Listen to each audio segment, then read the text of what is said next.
Welcome to Finite Methods. In this special guest speaker series, I'll be inviting Brett Soltz as one of our first speakers, and he'll be talking to us about the modeling practices and verification and validation. And what we're trying to accomplish with this finite element method class, we're trying to give you practical tools you can use to solve from simple problems to complicated problems. And the idea there is to use analyses to help you guide you through design processes and to assess structures that may have issues, for example. And what we're learning so far is that finite element is a numerical technique that's trying to really approximate a bunch of partial differential equations that could be highly coupled in the areas of heat transfer, in the areas of solid mechanics, for example. And what we're doing is we're breaking down the structural system into small pieces and then trying to approximate a solution over the small pieces, which we're calling elements, and it's finite because there's a finite number of them. And then we're piecing everything together. And the mathematical miracle that we have achieved is that instead of solving a partial differential equation with a pen and paper and trying to pull up a book that solves it for a very simple domain, no, forget that. We're trying to solve those equations for a very complicated domain like an aircraft. And then we're not only that, solving it just using an algebraic system of equations, K, D equals F. And that's the beauty of finite elements. And that's what we're going to dive into there more, but from the practical perspective. And for that, I've invited Brett Soltz, a little bit more about him, and I'll let him speak a little bit later. He's a senior staff at an aerospace company locally with over 20 years of experience in finite elements analysis, design standards, testing, and verification and validation. He has prior extensive experience in Caterpillar as a structural engineer and process simulation engineer, and has a master's degree in theoretical and applied mechanics from the University of Illinois at Urbana-Champaign. And he loves biking, and you can see there to the left, he loves flying or assessing structures so they don't blow up when they go to space. And you can see a bunch of rockets up there and stage tanks and satellites. But bottom line, I'm very honored to have him as a lecturer. But before we step into talking to him, why we don't show you a video demonstration of a tank? These are the kinds of structures that Brett has worked on before. Here, engineers at NASA Marshall Space Flight Center in Huntsville, Alabama, tested the Space Launch System Liquid Hydrogen Test article, and they took it to failure. The tank took more than 60% of loading and before it buckled and failed. And the beautiful thing about this test is that you can see the thing breaking apart. And these are the kinds of tests that we try to support. So let's check this out.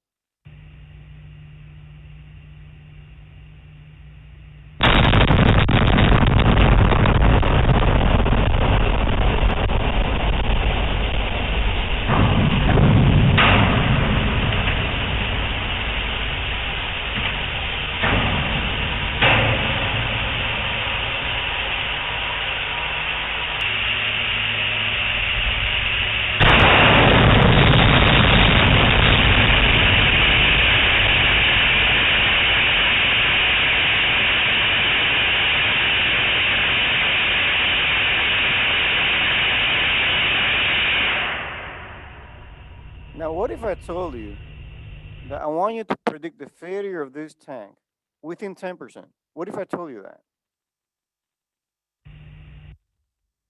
Now, here we're going to see an Airbus test program of a static ground testing. And here they're trying to prove out the A350 structural limits.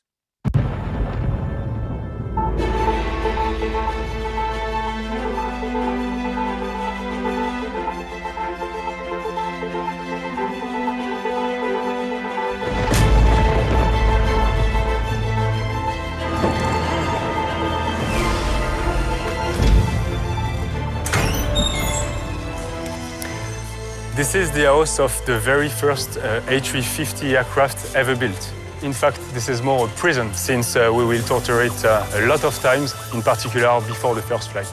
We have in front of us more than 2,500 tons of steel. This is the cage of the bird that we have in front of us.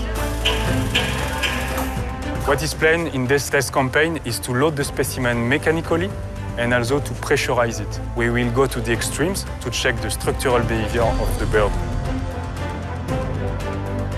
When we will load it, so we will pull upward the wing, pull downward, pull the fuselage. In all the critical situations, we have installed 12,000 sensors on the specimen.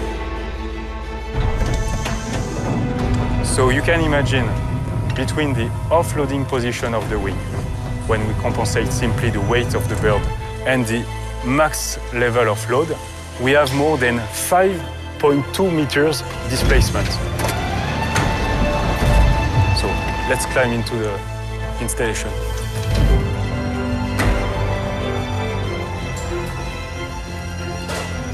The red pipes here are inlets where we are pressurizing the fuselage. So we have dummy windows, we have installed that, and the big pipes are connected to a music instrument that we call clarinet.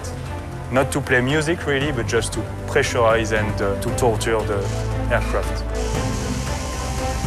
Just imagine the aircraft will be pressurized in a worse manner than if it would be in space. More than 1.3 bars. It's like a bomb. If ever the cargo door is opening, we can damage the complete building up to detrimental effect. We are re-preparing the very last loading case that we plan to perform before the first flight. So it's really the result of 5 years' efforts of a team, and the day of the first flight will be the communion and the celebration. My little contribution will be the opening of the flight envelope for the structural part. So what if I told you that before that first flight, before I test this configuration, I want to have high confidence I succeed? And that's where finite elements can be of benefit. With that said, I want to turn it over to Brett Soltz to walk us through a question and answer session here. And this will be a conversation between he and I. Be welcome to also ask questions through the chat. And then we're going to have some questions towards the end where you can also ask questions directly. But thank you, Brett Soltz, for coming in. I appreciate it. And I'm honored to have you. My pleasure. It's great to be here with everyone today.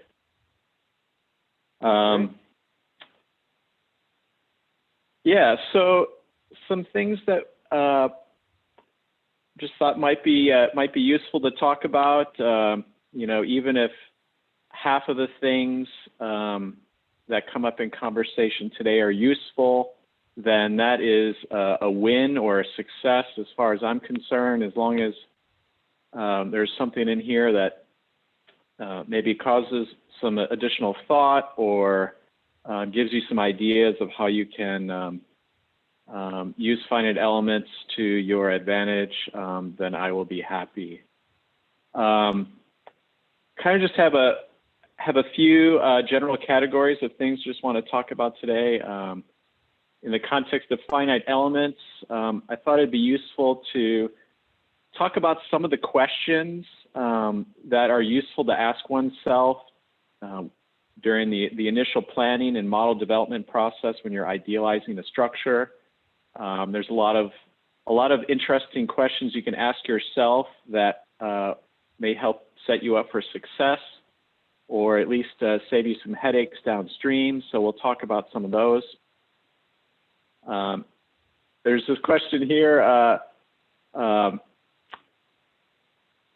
Vinay, you came up with this one. What are the benefits of a mega model and a simplified model, and how can an optimal balance be achieved? That one I'd just like to answer verbally.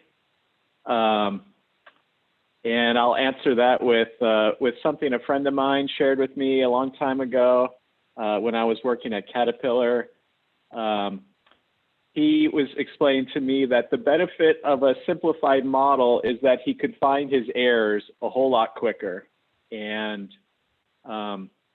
you know, I'm kind of laughing as I say that, but the reality is mistakes in setting up models happen all the time. It's almost a inherent to human nature because there's so many details in accounting that often go into setting up models. So that's at least one very nice benefit of a simplified model, is it's easier to find your mistakes and then correct them.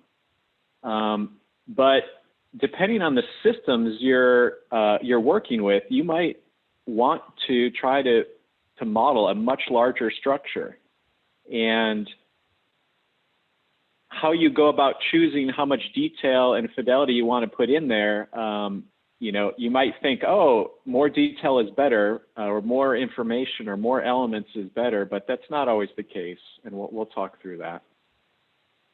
Yeah, thank you, bro. Those are excellent points. And the spirit of this is that with the advent of very advanced computational techniques and CAD software, the person can just click a button and create a mesh that's beautiful, that's 0.01 inch for the whole thing. And but sometimes you may need that, like you said. So that's kind of like the spirit, and I kind of appreciate the perspective you provided there. And on the first question there, and I know you'll talk about it later, but you know, say I have a stiffener in an aircraft or a launch vehicle or spacecraft, and I have hundreds of those stiffeners. Modeling with 3D elements may not be the best, and so the question was, you know, if there are some thoughts that can go into using idealized ways to represent three-dimensional structures with simplified elements like beam elements or bars. Can you kind of comment on that a little bit? And I know you'll go there deeper, but just kind of top level. Yeah, and I even heard as you were discussing your homework assignment a little bit earlier, there's certain element types that can be more efficient and are less expensive from a computational perspective. So that may factor in. But that stringer example that you just mentioned, you know, you might be able to take advantage of symmetry or axis symmetry to idealize your model and use some boundary conditions that give you an exact answer, but allow you to minimize the number of elements you want to use in a particular analysis. So there's not just choosing element types that, you know, we'll get into that in more detail. There's modeling strategies of how much of this model do I need to actually put detail in. You know, if I'm just interested in a local weld, for example, do I really need to use that very refined mesh throughout the whole structure, or can you tailor the mesh so that you have the detail where you need it, and you can use fewer equations and fewer elements in the areas where you don't need as much detail. So, you know, I might ask you to revisit that question as we jump into the conversation. We might have a little bit more that we can talk about after we get into a few of the upcoming charts. But in short, there's a lot of questions that you'll see. I think I have a couple pages of questions that we can talk about that might help you in the idealization process, or at least the planning process when you're developing a model. And we can talk through those on the upcoming charts. So with that said, when you come up with a model, can you always trust it? Is it perfect? How do you check it? How you verify and how you validate it and all that? You can trust it, but I would say that is probably pretty foolish. You'll just be putting your faith where it probably shouldn't belong. And we'll talk about that. But if you are a diligent engineer, you might want to maybe approach things the opposite way. That you may want to distrust a model until you've proven that that you have confidence in it, and that's probably a safer way to approach your work, especially if you are dealing with something that is safety critical or very expensive, or as you heard the gentleman from Airbus mention, they spent 5 years either working on the test or on the development of the wing. I wasn't sure which he was referring to, but that's a lot of time, a lot of resources, and a lot of cost and schedule that went into that. And so you don't want to make all those big decisions with using a model that you don't have confidence in. And we'll talk about ways, at least I'll try to give you a few ideas on ways that you can improve confidence in your models. You might be discussing that in your classes. I can at least just share a couple ideas that I had when I was thinking about attending today, and we can see if any of those become useful to folks in the class. Great. As far as what is model verification and validation, those words are, may seem like casual words. They might seem like they're the same thing. We'll talk a little bit more about what those are.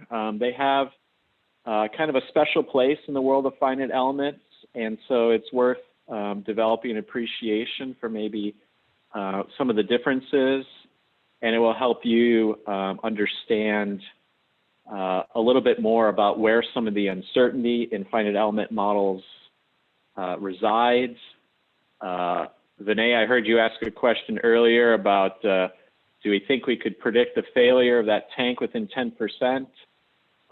These are some of the, once we get into start to talk about verification and validation, those are some of the process steps or some of the checks you can do, or at least some of the questions you can ask yourself to figure out if you'll be within that 10% target zone that you're asking about.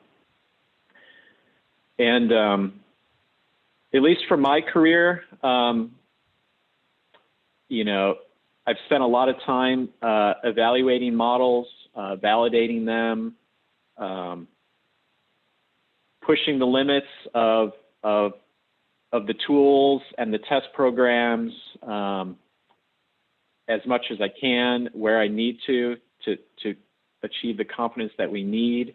And so I plan to share at least some of those lessons learned during those validation activities, just a few of them, just to give you some ideas. That's great. So this is kind of like a little bit of an outline, and then I was kind of hoping that we'd be able to go into several of these questions in a little bit more detail. So thank you for changing the slides. Yeah, I'm excited because when you're developing models, you have to ask a lot of questions, Brett. And yeah, I see a lot of great questions here that we should consider. So why don't go ahead and step through some of this. Yeah, and so on this chart and the next, there's some questions that I encourage each one of you to ask yourself before you begin a project.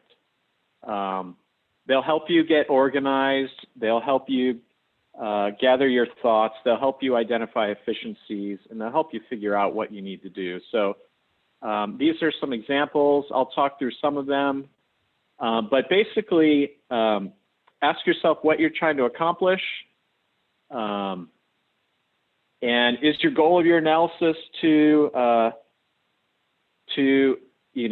examine a different type of physics, or are you trying to do a structural analysis? Are you trying to, model the magnetic field on something like that's in a more research sense? Or are you just trying to figure out how much residual stress you had while you were manufacturing a part, or how much forming strain occurred when you were building it? A lot of times when they build those tanks that we saw earlier, that one that ruptured, there's a combination of manufacturing processes that went in that, and so knowing what those manufacturing processes do might help you better understand if you're going to be able to predict failure within 10% or not. If you're ignoring a whole bunch of residual stress, you may not be very close, or maybe you would, depending on the material. Another question I encourage you to ask, because it will shape how much detail you put into your model or how you go about your modeling strategy, is am I trying to do a local area of a weld, like I mentioned earlier, or am I trying to do a global analysis of an entire airplane? And that could very well change how you approach building that model. Similarly, I heard you guys discussing in your homework modeling of contact. And so whether you need to model contact or not, that could be one of the great questions you ask yourself is, am I trying to understand the interaction between multiple parts that are contacting, whether that's within an engine or within some other assembly or not, because that might affect the software tools you use, as well as how much effort you need to put into the model to make sure that the contact behavior is working correctly. Similarly, depending on what you're trying to do, if you're trying to figure out how your part or structure or whatever is trying to respond to either thermal loads, mechanical loads, or pressure loads, that could affect how you approach your analysis. And definitely if you're interested in a transient response, a steady state response, a dynamic response, or a static response, those will all affect the model or the solutions or the tools you might choose in your analysis. And, are you trying to use one model that does it all, or do you have certain models for certain things? Oftentimes in practice, a stress model might be different than a dynamic or loads model, and they might have different amounts of fidelity or different amounts of elements that you tend to have in those. And that could be because, maybe if you're doing a static strength analysis, you're just inverting that stiffness matrix and solving that KD equals F equation once. But if you are doing a dynamic analysis, you might be solving equilibrium equations at every single incremental time point. And so you may not be able to process a huge model as easily as you could in a static analysis. And if you are doing those types of dynamic analyses, maybe you do choose to use a whole bunch of highly detailed models, but maybe you then, before you go into that dynamic analysis, you will do some type of reduction to reduce the number of degrees of freedom to a more manageable size, but still retain all of the stiffness matrix accuracy. And so that you might have learned about in your class. I haven't seen your syllabus. But that's often referred to as static condensation, or Guyan or Guyan reduction. I don't remember exactly how to pronounce it. But then there's also dynamic reduction techniques that are often referred to as well. And those are Hurdy-Craig-Bampton is a type of dynamic reduction that you can do to take a detailed model and turn it into a simplified model to facilitate some of your dynamic analyses. Similarly, maybe none of those things are what you're trying to do. Maybe you're just trying to figure out if this structure has adequate strength for the loads that you have been given. Okay, that's cool. That might be a more straightforward approach. And then, as Vinay asked earlier, am I trying to understand, why a structure failed versus and when it failed? And that's a very different question than, is it going to not fail? And, often you can make certain decisions to ensure that you'll have high confidence that a structure will not fail. But it takes a lot more refinement and accuracy to actually identify the specific failure level or the specific failure mode of why it failed. So all those different questions, this is an example of maybe about 8 or so that could all shape the direction you choose to take while you're modeling. And so just be aware that if somebody asks you to go build a model, it's probably a good idea to understand, hey, what am I trying to use this model for? And what do they want to decide based on these results? Or what do you want to decide based upon the results? Next chart, if you will. Yeah, thank you, Brett. And I'll move to the next slide. I do want to ask you a question that comes up a lot when it comes to modeling structures. And a question that comes up is, how do I decide to go dynamic model versus static model? It's a involved question, but if you can give a kind of like a very top level, don't have to be very precise. But that question comes up a lot when we're trying to simplify modeling techniques. Sure. Well, that's a great question. And I would say for me, it begins by knowing, am I trying to figure out the loads that this structure is anticipated to encounter during operation? And if so, there's dynamic responses that, if you're driving down the road at 10 miles an hour and you hit a bump, the loads that car sees are probably very different than if you're driving 80 miles an hour down the road and you crash your car. The environments that you anticipate that you're trying to evaluate the structure for will be very different. Similarly, if you're just sitting there under gravity, that's thought to be a static load. If the accelerations are changing rapidly, that's typically something to think about, that you'll need to probably model some dynamic behavior. But those are at least some initial thoughts off the top of my head.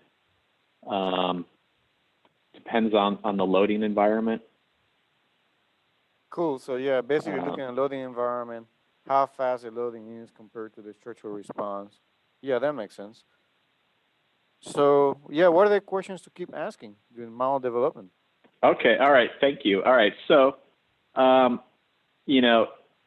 a question I encourage people to ask themselves, sometimes it may only take a few minutes or a few hours to build a model, and so maybe some of these questions aren't really necessary.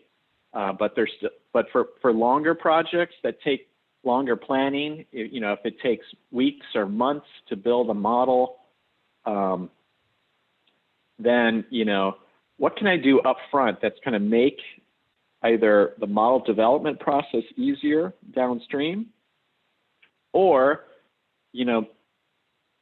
maybe it just helps not just the model construction, but the project that you're using these models to help make your decision. So for example, if let's say you're at in a job, and let's say you work for Airbus, and you only have 20 hours to provide an answer to some question that somebody is asking you. Knowing that 20-hour time window might limit how much it might force you to make some approximation so that you ensure you at least have an initial answer or an initial approximation within the schedule. But if you have 20 days or 3 months, those are probably more involved, and you can figure out, okay, this is an important big decision. It's a multi-million-dollar program. I need to make sure I get it right. And so, you'll probably plan in some additional efforts to check your work and some other things. So just knowing how much time you have to complete your work helps in the planning phase. In addition, do you just need to build the model and get the answers once or twice? Or are you operating in an environment where you are helping to design a structure, or maybe you are doing the designing yourself and you're doing a whole bunch of analyses, and do you need to run 50 iterations to look at this load case, that load case, or this material or another material? We often call those design trades and load cases, but often you will run a model multiple times to just inform yourself as much as possible and to help make the best design decision you can, whether it's a certain stringer geometry, a certain fastener orientation or fastener pattern, or certain machining details. You might have lots of different iterations. And it might seem silly to mention it, but you know, do you need a clear labeling system to organize and follow your work? A lot of times in practice, I've seen people call their models just model. And it's kind of like, oh, well,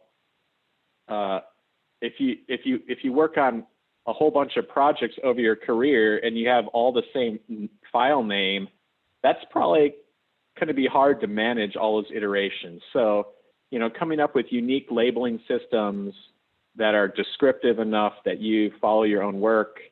And when you have all these different iterations, it's easy to not label them adequately. So just something to think about, and so that you don't have to go back and do more work.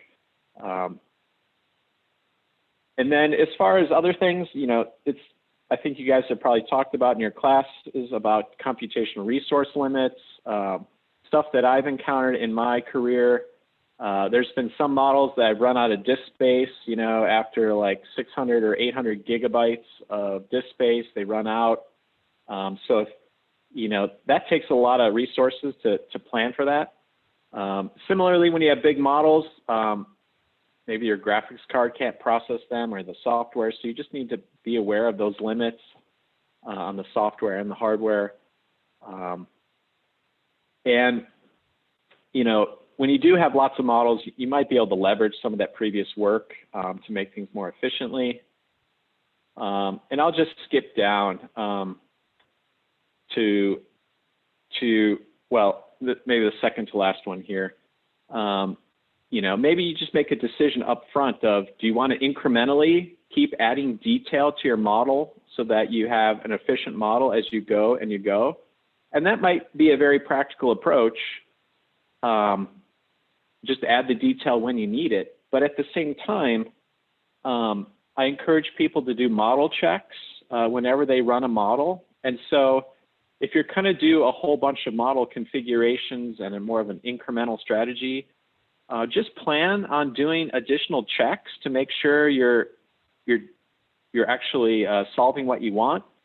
But, you know, maybe you want to skip a step or two and just add that detail now, because it might take less time than redoing model checks. So that's kind of just, that's not a hard and fast rule. It's just something to think about. Is it worth just adding the detail if you can handle it?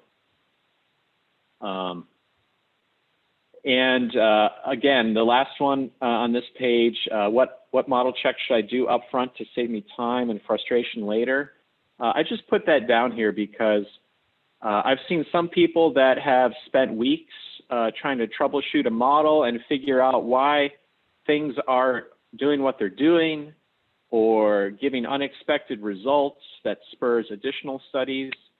And in multiple times in my career, I have seen that many of those additional efforts could have been avoided if somebody had taken 5 or 10 minutes to do some checks up front.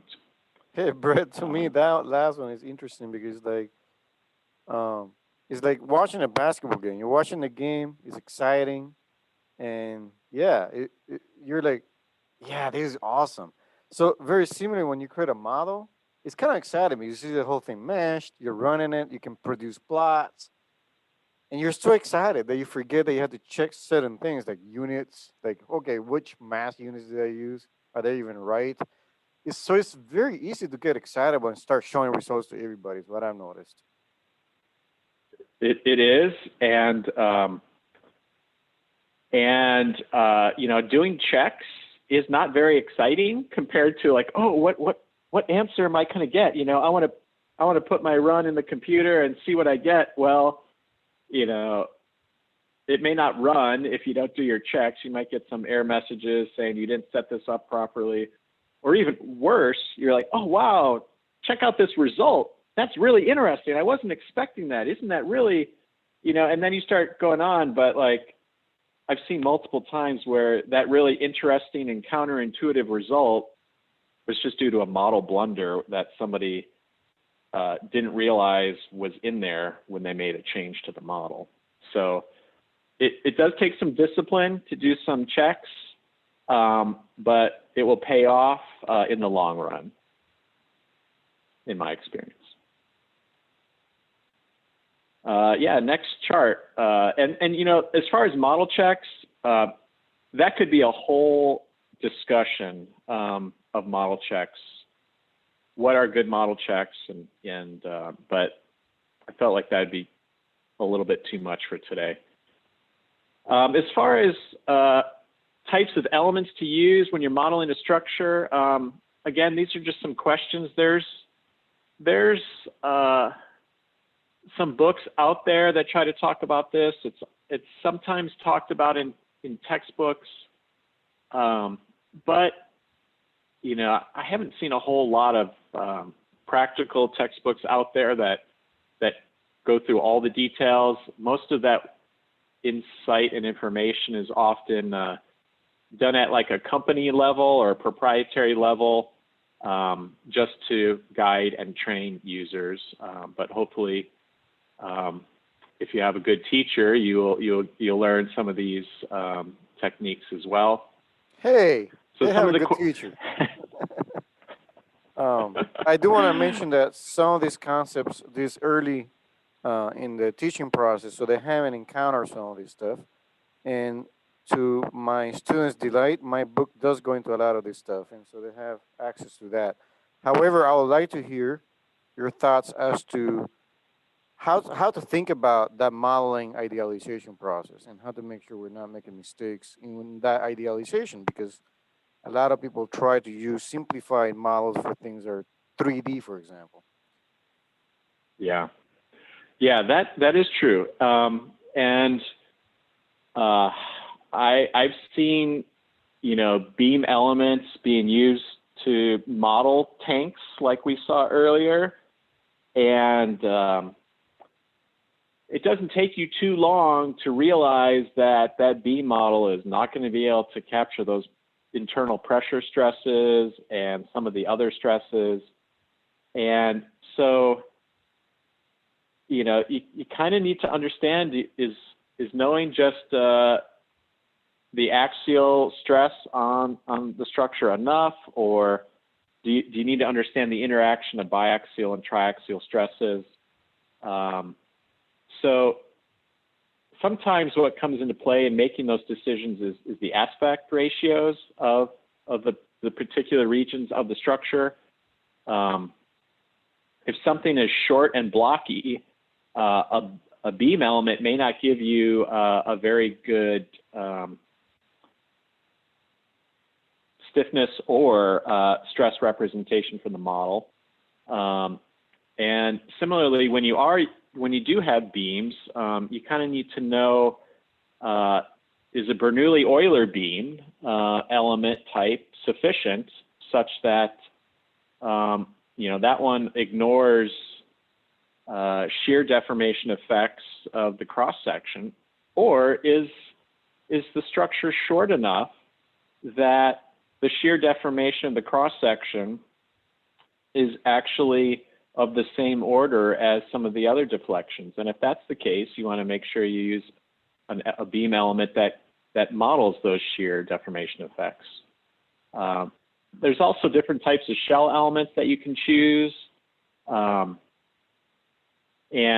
also even the solid elements, there's,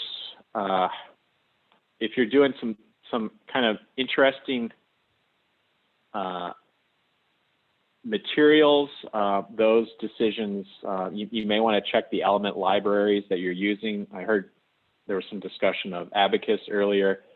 Abacus has a very extensive element library, Just be aware it's different from other software packages such as Nastran. They each have a variety of elements. In some cases, they are very similar, but in other cases, they have their own unique proprietary elements. And another, when you're modeling a structure, it might help to understand if you're under a state of plane stress, where the stress is predominantly in two directions. And if so, that might give you confidence that a shell element is actually even able to measure or not measure, but to model the structural response. But if you have a section that's loaded in three different directions, like a section of a structure, you might need solid elements. And so sometimes those decisions are made based on the geometry and the aspect ratios of how thin the sections are. Sometimes it's how they transition. And we can come back to that as needed. We'll have a couple examples coming up that just maybe will plant the seed of curiosity of how you might make some decisions. But at least be aware that all these things can affect the choices you make when you go through the modeling process. And as you're going through the class and you're going through Vinay's book, you might be able to look for some of these answers to fill in what you're actually interested in greater detail. When I was in school, there was a lot of discussion in my finite element classes about reduced integration and full integration and some of the more theoretical aspects. But in practice, it didn't come up nearly as much if you have a good model checking procedure in place to kind of look for some of these things. And then even if you find yourself using Nastran as your finite element solver, they have developed elements that use combinations of reduced and full integration to get the best of both worlds in a single element type. And so that is at least helpful from an end user's perspective, that they have done the development and the advancement on their element library to help not have to worry about that. And I believe Abacus has a lot of similar elements that incorporate full integration on some stiffness terms and reduced integration on the shear terms. That's commonly what's done to eliminate the pitfalls of each. Another question, just as you're going through, I saw the way that structure in that video ruptured, that tank, and I got to see inside it, and it made me realize, do I want to model this structure with smeared element, or do I want to capture smeared elements that have all those machining details that you could see in the video, kind of just smeared into like a constant thickness shell element? Or do you want to model all those ribs and stiffeners and machining details that you could see on the inside of that tank?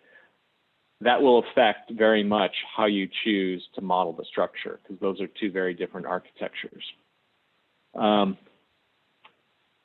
Whether you want somebody to do that meshing for you by just clicking a button, and that will maybe affect what you get, or how much hands-on attention do you want to control the mesh to give it what you need, that will also affect what you do and how you approach things. And I'm going to try to pick up the pace. Sorry for talking through all these questions, but a topic that's really important that can easily result in model results that are way off is how you connect various types of elements. And I I can remember one of the first, well, maybe not one of the first, but an early project in my career where models were off by 50% in certain areas. And it came down to how elements were connected. And those errors of 50% were in very big and expensive pieces of hardware. And it took months and years to actually correct and redesign and rebuild and retest the structure. So you can imagine the consequence of some of these modeling decisions, if you're a designer, can be very expensive. Just something to be aware of. And this is just kind of a simple example of a plate with a beam protruding from it. Kind of looks like a cantilever beam. Maybe you have a choice of how to model this. And maybe the red portion in the upper right hand, the beam, you're going to choose a beam element to model that. And typically you have your nodes along the center line of the beam for that. And typically, maybe for the plate, you'll use shell elements or so-called plate elements. I'm probably not using the definitions rigorously correctly, but plates and shells, in my experience, are very similar. But shells do not typically need to be planar. They also work on curved surfaces. So how would you connect this? Well, you could just, model that red part with the beam and your other part with your shells and make sure they have the same shared node at the interface. But I'll just highlight that if the cross-section of your beam is rather large, attaching it at an infinitesimally small location at the interface may not give you the correct displacement if it's localizing all that strain to a location. And so here's just an example of maybe a little bit more thoughtful way to connect the beam element to the shell elements is by using a constraint equation, which is shown in blue, where in that image, what I've done is I've just taken a constraint equation and connected the centerline node of the beam to the projected footprint or the projected cross-section on the shell and effectively tied that whole cross-section so that the whole cross-section of the shell is always moving. It'll rotate and it will extend and it will always be, in essence, connected or glued to that beam element, but over a more representative area of the cross-section. And just one of the other nuances with that is if your shell elements for that plate are on their midplane, there might be a thickness difference of, half the thickness of that plate between that and the beam. And so if you were to extend the beam, you might be increasing the beam's length and therefore the mass in that. But in reality, you wouldn't have that extra mass where the elements are overlapping. So this constraint equation can be used to get better correlation. The downside is it may require a little bit more time to set up the model to actually implement that connection. So this is a fundamental technique that can be used in many scenarios, whether you're connecting thin shells to thick shells, beams to shells, beams to solids, etc. This idea of ensuring that the whole projected cross-section is interfacing with the other section can be very useful to achieving better results.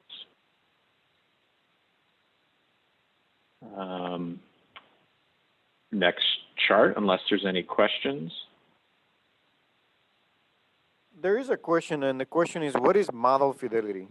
You mentioned it during your talk, and there's a question in the chat about model fidelity. Oh, okay. Fidelity is just a term. I don't know if it's rigorous, but you could think of it as model like resolution, like how much detail, how much fidelity, how much refinement. That's just a casual way of how much detail do I want to put in my model. Okay, very good. All right, so what's V&V? Verification and validation. Well, if you do a Google search, you'll get a lot of stuff, and I'm not sure it will be useful to you as a finite element analyst. So I'll just highlight that there's multiple definitions in practice and among organizations, whether you're ASME or in some other organization. Those societies may have their own standard definitions. But I'll highlight that the American Society of Mechanical Engineers and NAFEMS, which is the National Agency of Finite Element Methods and Standards, their definitions provide you a pretty good framework that won't steer you wrong in the context of structural mechanics. And so, to paraphrase their definitions for verification, that's the process of determining that a computational model accurately represents the underlying mathematical models and its solution. And that definition itself can be broken into kind of two different parts, you know, whether the software or code is verified, and even just more practically as engineers. So that might be if you're a software engineer or a software developer, you know, that is of interest to you, is developing these elements and making sure that they are performing the way they are intended to. But as end users, if you're not a software developer and you're not creating your own elements, although some of you may, it might be as simple as verifying the calculations. And we'll talk a little bit more about how you can do that, but that you're getting answers that you expected for what you put in there. In contrast, so verification basically focuses on the math and did I solve it correctly? Validation is even more interesting in my opinion, but maybe the math is cool and maybe you like the math, which is fine. But the validation focuses on whether or not the physics are more representative. And their definition, the ASME definition, is the process of determining the degree to which a model is an accurate representation of the real world for the prospective uses of the model. In other words, do you have enough physics in the model to give you answers that are reliable for what you're trying to do? And maybe that physics is adding contact, maybe the physics is modeling fluid structure interactions, and so with that, let's transition, and we'll peel back the onion a little bit and go into each of these in a little bit more detail on the next two charts.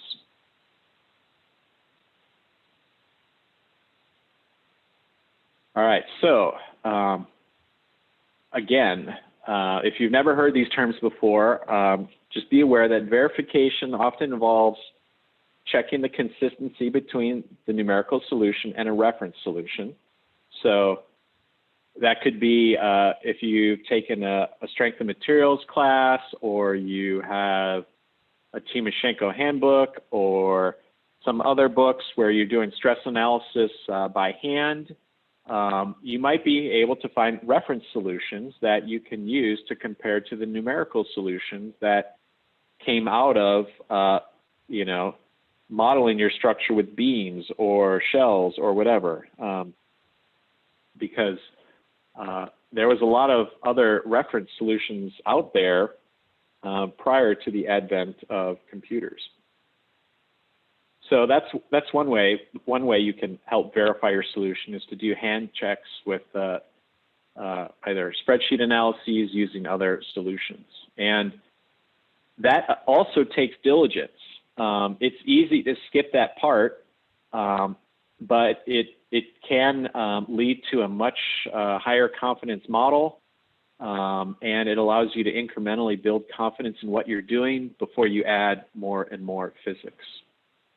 So maybe an example is you are trying to figure out if you got the right elastic stiffness, and maybe you have a simple, you've located a relevant geometry, or you've done a simple analysis on pencil and paper, and you can incrementally check your model before you add the contact, or before you add the nonlinear behavior, or before you add something else that's very hard to do by hand.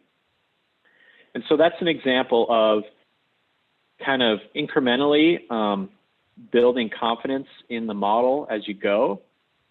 And I know I spent several minutes talking about all the questions that you can ask yourself at the beginning in the model idealization in the planning phase. But just be aware that each of those questions can result in you making a choice or a decision on how to proceed. And each of those choices could take you down a different path and give you different results. So you want to build confidence in those choices as you go, so that you don't maybe go down some tangent and get some answers that are not really relevant, maybe because you missed a bug in your model early on. And so human errors, they often occur, and so I kind of put that under verification. In practice, for those of us who are not software engineers, we spend a lot of time just building confidence in the inputs in the model. If it's a big airplane like we saw, that Airbus, there might be thousands and thousands of different sections of the model, all with different thicknesses, different properties, and that takes a lot of energy to get that done correctly. And so it's common that human errors and blunders occur, not out of carelessness. It's just the reality of if you get excited and you want to get answers, you might move quickly and you might not check the work, or maybe the information has changed. Maybe somebody gave you the wrong drawings. I remember a model I was asked to build early on in my career when I was at Caterpillar. It took me over 60 hours to do, and I was very, very pleased with the solution and the meshing techniques, and I was very proud of that work. And then I learned after I delivered the model that they had given me the wrong CAD geometry and the wrong drawings. So all that work was for the wrong configuration. And so that can happen. And the more complex your system gets, the more likely there are to be errors. So just keep that in mind. But those are activities that you would address that would often get labeled as verification. Next chart, please.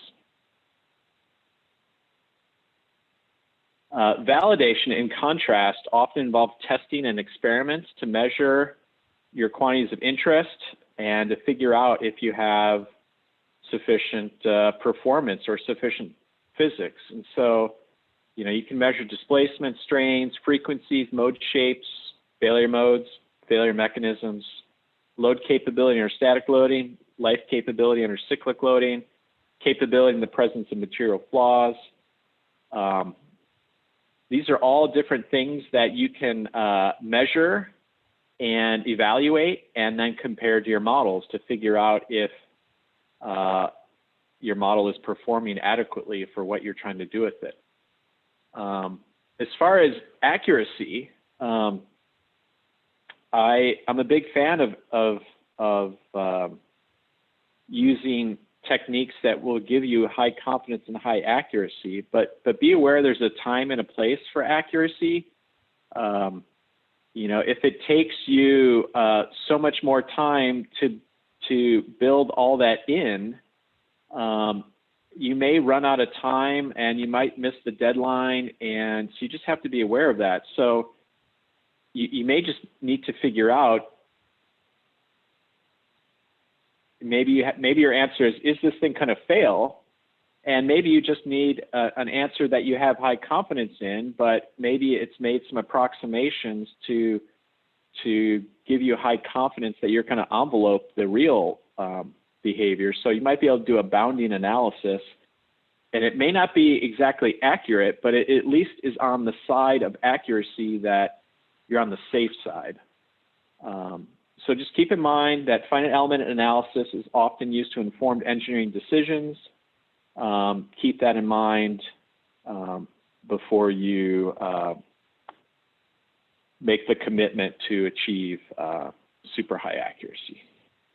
And another thing about validation, Brett, that I thought would be worth mentioning here is that you have to often compare your analysis to test. And I have found a situation where the analysis was actually correct. It's just the instrumentation was installed incorrectly, or the measurements were not what you thought they were.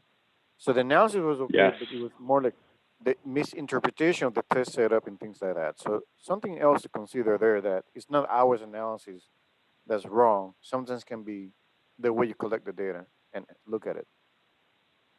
I would totally agree. That's a great point. Next And chart, with that if you said, will. we're talking about instrumentation here. So Yes, makes me wonder. It's a great transition. Thank you. So some of the things you can measure to help validate your model or validate your analysis. I mentioned displacements. Keep in mind you can measure displacements at a point, and maybe you're using a lineage voltage displacement transducer, or maybe you have a string that's tied between 2 points. That's often called a string pot that will measure the change in length. There's lots of different ways to measure point measurements. And then in more recent years, optical methods have become more common, whether it's photogrammetry or thermography or digital image correlation. There's other optical methods that you don't actually need to be touching the structure. And some of those allow you to get a wider field of view as opposed to just measuring displacements at a point. As far as field of view considerations, that might affect whether or not you can use optical methods or not. If you're trying to figure out what's going on inside of a tank, you either need the cameras inside or you need to put in some instrumentation on the inside. But if there's all those reaction structures and the steel bird cage, as the gentleman from Airbus called it, those could interrupt your field of view and prevent you from seeing what you want to see. So just keep that in mind. That might affect how the instrumentation you use. Similarly, for strain measurements, those are also very useful for validating your structural model, validating your load paths, making sure that the strain energy is transferring through the structure the way you think. And there's lots of different types of those. You could probably, I don't know if your school has a whole class, but there are schools that offer an entire semester-long class on experimental stress analysis, and you can learn about all the different measurement tools and techniques. But be aware that there's lots of different types of strain gauges. There's uniaxial, biaxial, and rosette gauges that you would typically glue to a structure and wire in. That's kind of the more traditional, but very, very useful. We'll talk about some examples of shear gauges. I have an example coming up in a chart or so. Similarly to the displacement measurements, there's optical methods. In addition to the digital image correlation and the photogrammetry, there's also techniques that were used for decades before, interferometry, brittle coatings. Those are all optical type methods that allow you to measure certain strain levels that are out there. Historically, I even wonder, I think they may have even used certain types of paint to measure when the paint would crack at certain levels. And so it could be something as simple as that. And then for frequency measurements, I'm used to seeing accelerometers used to measure and then be able to calculate the frequencies of a structure. How many different frequencies you want to measure depends on Does your structure have a whole bunch of natural frequencies, say from 0 to 50 hertz or 0 to 100 hertz? If you're trying to measure all those frequencies and mode shapes, that might affect how many accelerometers you use to try to measure those responses.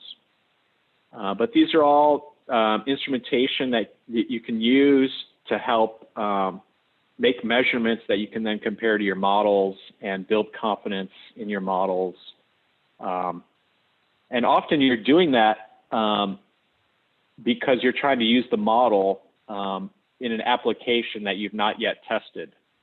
There's some examples, there's some space examples where you can't really do the testing of what's going to happen on orbit. And so you're highly reliant on the analysis to build confidence in the analysis so that when you do examine those other load cases, you'll have as much confidence as you can achieve. And I think So that's a great point, Brett, because, for example, an aircraft is tested on the ground, and you have to pull that wing up.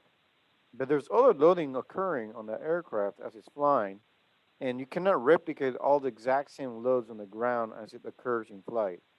And as a consequence, that's why the analysis becomes so important, is because the analysis was going to help you figure out how to translate what happens in flight to a test in the ground. So that's an excellent point, and that shows the importance of validating a model like that one.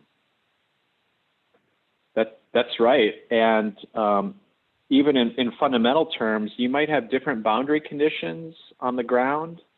You might have different loading conditions. And so often you're using a model to help you translate or to help you evaluate the stuff that is just not easy to test on the ground. And I mentioned earlier about crashing a car. That can be expensive to simulate to actually keep crash testing car after car after car. Whereas if you're able to validate models and modeling techniques, you might be able to do virtual crashes and save a whole lot of time and energy of doing all those destructive tests. So as Vinay mentioned earlier, or you mentioned earlier, sometimes your instrumentation is not giving you what you think. And I can remember when I was a younger engineer and attending a talk like this, the speaker informed me, he goes, everyone believes experimentalist results except the person who took them.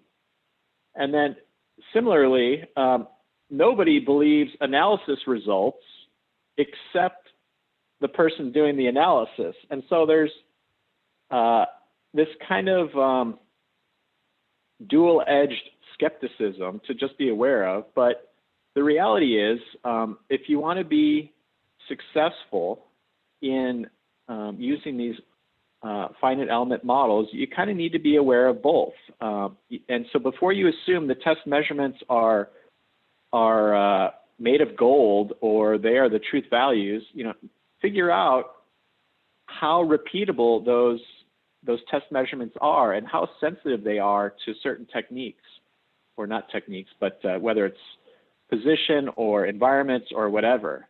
And when you can, try to quantify the uncertainty in your test measurements, and be aware of offsets that can occur. If somebody didn't zero the strain gauges at the right time, you might have a non-physical offset that's totally polluting your results and causing mass confusion. Or if there is a calibration of certain strain gauges by the resistors put in the circuits were not calibrated correctly, then you might be getting some different results that might be shifting your measurements. Similarly, if you have a whole bunch of bolted assemblies together and there's some slippage or gapping that occurs, that might result in some movement of the structure, which can affect or cause some offsets in your measurements. So just be aware that just as there's so many checks you can do on your finite element models in your analysis, there's an equal number of checks that test conductors can and should do to make sure that the test instrumentation is set up correctly. Does it have the right sign of positive or negative? Is it moving in the right direction? I've seen complicated tests have problems because of, let's say, 30 different load actuators are out there, but one of them was going the wrong direction, and nobody caught that until it was too late. And so that, you could say, was a test error, a test setup error. So build confidence in your test measurements before you assume they're correct. When testing structures, I often encourage people to apply the load multiple times. If you apply the same 100,000-pound load twice, and each time you get a totally different measurement, it should be telling you that, hey, something's going on, and you might need to figure it out why these measurements are different when you were expecting them to be the same. As far as tips of when you're trying to minimize these variables, when you're making comparisons between model and test, assuming you build confidence in your test data, be aware that your model probably needs to be in a similar configuration as your test. So be aware that some of these reaction structures can deform and can affect your measurements. So you may want to choose to include those in your model if you're trying to make sure you get the right answer. Similarly, if you have worked with strain gauges before, and if these gauges are in strong gradients, you might get, if the gauge is off a 1/4 inch from where you think it is, it might be measuring a totally different strain state than where you had assumed in your model. So making sure you have things at the same location, as well as orientation, because let's say you're comparing uniaxial strains, but maybe your gauge is rotated, you might be getting the cosine of the angle instead of the actual directional measurement that you anticipated. So just be aware of the precision of your instrumentation, be aware of the effect of your reaction structures. If your data is not smooth and you have offsets, you may want to make comparisons instead of magnitudes. Maybe you want to make in terms of slopes. Is the slope of my load deflection curve the same in model as it is in test? Or is the slope of my strain versus load curve the same as I intended? And Brett, one thing that's interesting that I've seen is that the analysis can sometimes point to issues with the test fixtures and everything else. You may realize, oh, wow, the analysis is showing that the test fixture is too soft and it's dumping extra load in this other area. So then it can be almost like a chicken and an egg, where the analysis can feed the test and the test feeds the analysis, right? That's true. And as you said that, at least 2 examples came to mind. I can remember being in one test program that had thousands and thousands of strain gauges, and my models were within like 95% of the test measured strains for like thousands of gauges. And I was like feeling really good about the model, but there was a couple of gauges that were off, and I was like, oh, you know, my model's probably just not right in this area, but it turned out the model was correct, and there was just a problem with the structure that I wasn't aware of at the time until after the test. So in that case, yeah, the model may have been more correct than the test, or it was a matter of interpretation. So don't assume the model is wrong necessarily. Similarly, you mentioned about stuff being too soft and the load going elsewhere. I had been involved in a test where there was these big, huge steel beams, and you know, the hardware was pushing against those, or the actuators were pushing against those, and I was like, oh wow, those are so stiff. We don't need to model those.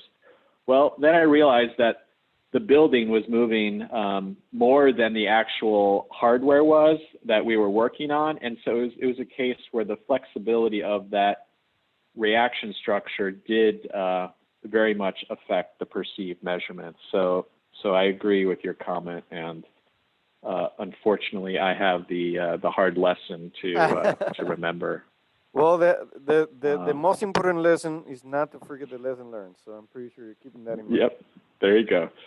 So I mentioned earlier something called a shear strain gauge. If you've never seen one of those, there's a picture on the lower left where the elements of the strain gauge are oriented 45 degrees to certain directions. Here's an example of a project that I worked on as a student when I was in school, where there was this pin, and it was used as a load cell at Caterpillar. And you can see a photo of a smaller one of these pins. It's on a load bench, and there's some wires that go down the center of the pin, and then they go out to the gauges. But basically, this structure was used by my friends at Caterpillar to. It goes into a bulldozer tread, kind of like a tank tread where there's the crawler belts, and this is like a pin. And so what it'd be used for is to drive it through the field, drive this bulldozer through the field, and measure loads that were passing through the undercarriage and through from the ground through this track up through the structure. And this was like a load cell that was being used. And they asked for some help because the measurements that they were getting they were not able to predict them in their models. And so I built a model of this structure, and it's shown on the right. And it's a little bit hard to see, but the red area in the right is just an image of the strain gauge that was modeled. And what I did was I modeled the strain gauge so that the measured strains were always in the same 45-degree orientation as the instrumentation. And it turned out that this geometric transformation of just measuring the strains at the right direction made a huge difference in the precision of this load cell. And so basically came up with modeling techniques that could then allow them to improve the fidelity of their load measurements and then their design tools as well when they're working on these tractor parts. Very, very cool problem. Yeah, pretty interesting. And ultimately, as you could see by the photo, it could be idealized as a 4-point bending configuration. But that technique of modeling those strain gauges on the surface, here's another example that you could use. Notice in blue there, I've used some rod elements, which basically just have translational degrees of freedom at each node that would allow you to measure the change in length. And that's kind of modeling a rosette strain gauge. But the key there, and there's two techniques. There's using some rods to model strain gauges or strain elements, and then there's some shell elements shown in orange there that you can use. Basically, this technique is basically make sure that when you're modeling your strain gauges, if you choose to model them, that you choose very low stiffness, or rather like a near zero thickness on that orange shell element that you've attached to the surface of the solid elements. That's kind of like, in a virtual sense, gluing your strain gauge onto the structure. But you don't want the modeled strain gauge to be too stiff that it pollutes your results. So make sure that you don't have too high of a stiffness there. And for the blue one, just make sure that Again, you use something that's close to zero stiffness to model the strain gauge, so it doesn't pollute the real stiffness of the structure that you're trying to model. But it allows you to at least extract information in a fashion that's very consistent with your test, and so that allows you to have fewer and fewer transformations between model and test, which is fewer opportunities for errors. And when you model things like this, it makes it just a little bit more straightforward to make comparisons. Notice for the orange there was 6 elements for the shell elements. That will come up here. Six surface coat elements to model the one strain gauge. That's because the mesh was small enough compared to the gauge size that there was 6 elements to model the gauge. As far as making your comparisons between model and test, here's just an example way. If you want to use tables, you can. But when you get to work with a lot of information, I think the gentleman from Airbus said they had something like 12,000 channels of instrumentation. Looking at a table with 12,000 values may not tell you the picture you want. And so this is just a way to visualize some information, to look at a lot of measurements in a single page of information. And so by plotting your test measured strains along one axis and your modeled strains along the other axis, if everything falls along the 45-degree line, then your model and test are actually in a one-to-one agreement. And so here's an example where there's maybe, I don't know, 80 or so gauges plotted. And you could see the model was doing pretty good for these strain gauges in the axial direction. Most of the things are hovering around the 45-degree line, which is great. But be aware, so notice there's some dark blue squares in the middle there where there's an arrow. That's a case where you can actually graphically model the strain gauge or visualize the strain gradient. And I mentioned before on the previous page, there was 6 surface coat elements modeling that one strain gauge. If you were to plot the strain response from each of those 6 elements, you'd be able to see how much of a variation for that particular gauge you actually had. And so it's a graphical way to figure out how strong the gradient is and whether or not the model is still in good agreement with the test. Trying to think, was that the last page? Yeah, so this is really good.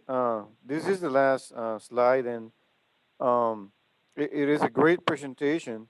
And I think you covered all the aspects I wanted you to go into, basically modeling practices that need to be considered and what verification and validation is about. And with that said, I thank you very much, Brett, for being here with us and teaching us some lessons about this. So thank you so much.